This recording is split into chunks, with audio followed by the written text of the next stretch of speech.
अस्सलाम वालेकुम दोस्तों, आज है 3 जनवरी 2025। इस्लामाबाद फ्रूट मंडी नहीं, पेशावर फ्रूट मंडी। आज मैं पेशावर फ्रूट मंडी आया हूँ जी। और माशाल्लाह आप देख सकते हो ढेर, और इनकी ग्रेडिंग बाकायदा होती है। डेली एक गाड़ी निकलता है यार, तकरीबन 2 दिन में निकल दिए। 2 दिन में एक गाड़ी निकलता है। एक गाड़ी में तकरीबन कितने सैकड़े निकल आते हैं? तकरीबन 800 सैकड़े आते हैं। 800 सैकड़े होते हैं। और इसकी बाकायदा आप ग्रेडिंग करते हो या मिक्स माल बेचते हो? नहीं, ग्रेडिंग कर रहे हैं। ग्रेडिंग करते हो। एक ट्रक में आप कितने मतलब साइज के दाने निकालते हो? तकरीबन 3 साइज के। 3 साइज के। अच्छा जी, ये जम्बू साइज है? ये जम्बो है।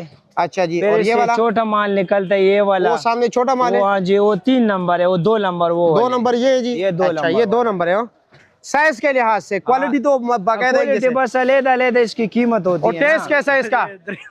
टेस्ट कैसा है इसका? हाँ, टेस्ट तो में फर्क तो नहीं है? नहीं, एक साइज की बुनियाद पे एक ही बाग से आते हैं। सबसे जम्बू साइज जो है वो क्या रेट देते हो? वो तकरीबन 1200 रुपए में। 1200। ये 1200 वाले पैकिंग। 1200 और ये पैकिंग कहाँ जा रही है? ये बस अले पेशावर जा अलग इलाकों पे जा रहा है। अच्छा, ये यहाँ से डिस्ट्रीब्यूट कर रहे हो आप? हाँ, इधर से बस। अच्छा जी, और जो दरमियाना साइज है उसका? दरमियाना वो तकरीबन 800 900 800 900।